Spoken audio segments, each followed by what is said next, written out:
Good morning, it's Rob here from Europa Mitsubishi over in Sheffield. Just a quick video to try and explain the controls on the Mitsubishi Asx. First off, you'll see a little black button on the door handle. Press that button and the car will unlock as long as you have the keys on your person, as the car is keyless entry. Once inside, to start the vehicle, you'll need to use the start stop button and also depress the clutch.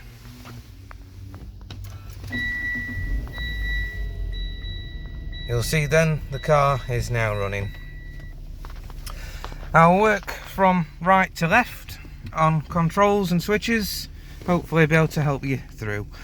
So first off, self-explanatory, is the electric windows, rears and fronts. Switch there to turn off the electric windows. Should you have children in the back that are playing with the switches, you can turn off the electric windows. The lock button there is to lock the car from inside. You can also unlock the vehicle as well. You've then got the electric mirror adjustment, a left and a right. Slide the switch left or right depending on which mirror you want to adjust. A rocker switch which moves around, and then the folding mirror button up there. So if we press that, you'll see the mirrors folding, ideal if you're traveling somewhere narrow. Next we have the headlamp level adjustment. So if you're carrying heavy weight in the rear of the vehicle, you would need to adjust the headlamp level just to stop blinding oncoming traffic. Moving down, we have the bonnet release catch, and then on the floor is the fuel release lever. Fuel release, if you can see there, the fuel gauge symbol has got a little arrow to the left, which indicates that the petrol cap is on the left hand side of this car. Okay, moving on, we have a little stalk there. Alright, that is to adjust the brightness of the dials. So should you be driving at night and you want to dim the dials, you can do so by pressing that button. A little bit further down you can see info. Okay, the info button there, one press will change the display. Miles till service or months till service, miles till empty, average miles per gallon, average speed, and the settings menu. To access the settings menu, you would then need to press and hold the info button, but at this stage the settings should be set correctly. We've then got the windscreen wiper stalk. Okay, at the moment the wipers are off, in the off position. One click down will set the wipers to auto mode, so the wipers will engage when it senses rain on the windscreen. You can move the stalk down a further click, which will then put the wipers onto constant, and another click for full speed. The twisty dial on the end is for the rear wiper. So if we twist that, you'll see the wiper goes at the back there. A further twist will spray water on the rear window. Pull the stalk towards you to clear the front windscreen. Next we move on to the cruise control. So to engage cruise control, once you've got up to the desired speed, click the button. You'll see cruise appears on the display. Nudge the rocker switch downwards to set the speed. That will then set the speed at whatever you're traveling at. You can adjust it by moving it up and down. To cancel cruise control, either press the cancel button or press the brake pedal. To resume the speed that you was traveling at prior to pressing the cancel or brake pedal, nudge the switch up to resume. To turn off cruise control, just press the button again and the cruise light goes out. This side we have voice control, pick up a call and end a call, volume controls and presets for your radio. The mode button will switch you through different modes, FM, DAB, AM, medium wave, Bluetooth, etc. Moving on, we have 5-speed manual gearbox. I engage reverse gear. You will see you've got the reverse camera. The red line on the screen there is an indication, a guide to stop. That will give you enough room at the rear of the vehicle to enter the boot. The screen itself, if you touch the home screen, you will get some familiar apps. Obviously DAB, FM and AM radio, phone settings, external music devices and Bluetooth audio. There are also a few other bits on there which we won't go into at this moment in time. They are explained in the handbook.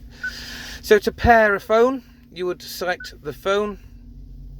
My phone's already connected to this, so we'll just delete that out. So phone, Bluetooth settings, and we will clear the devices.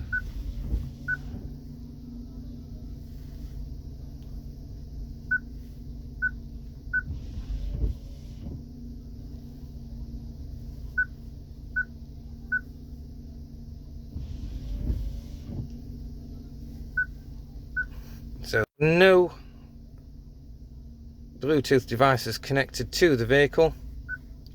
We'll go back to the home screen, touch the phone symbol, select pair device and make sure Bluetooth is switched on your phone.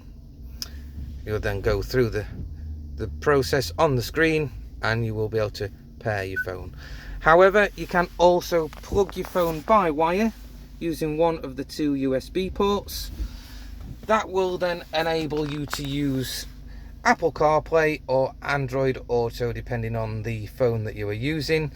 If you are on an Android phone, you will need to download the Android Auto app prior to setting up your system. iPhone users have CarPlay built into their phone already, so by plugging into the wire it will connect automatically. You will get the CarPlay symbol up there. That then gives you access to your navigation and access to other music things like Amazon Music, etc, etc. Any questions, obviously do just give us a call.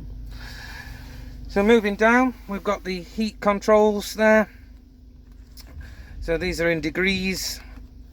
The middle button enables air recirculation. The next one is fan speed.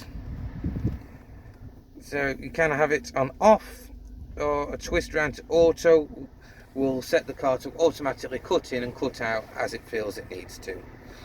Again, the center button, by pressing that, turns on or off air conditioning. If air conditioning is on, the orange light will show. And then the directional arrows. So airflow to face and feet, just feet, windscreen and feet, and windscreen. Again, selecting auto around there will distribute the air where it feels it needs to go. Pressing the center button on this wheel will turn on the heated rear screen. Further down there we have high and low settings. These are for your heated seats. The middle setting is off. And then finally your traction control button. Press and hold to turn off traction control. Not something you'd ever usually need to do unless you were stuck in ice, snow or mud. Generally traction control is a safety feature which we would advise to leave switched on, which is on automatically.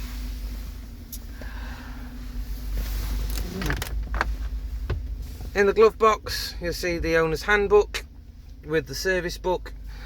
Underneath there is the option to turn off the front passenger airbag should you have a child seat in the front, and a little slot to the right hand side of the glove box. Should the key fail to operate, what you would need to do is slide the slider on the back, access the car using the manual key, and the rest of the key would slot into that hole there. That will allow the car to pick up the chip that is in the key and will then enable you to use the push button start. However, regular servicing of the vehicle and updating of key batteries should avoid the need to use that feature. Hopefully that has explained the bare essentials. Obviously, I am available for any other assistance. So enjoy the car, and we will speak soon. Thank you very much. Bye bye.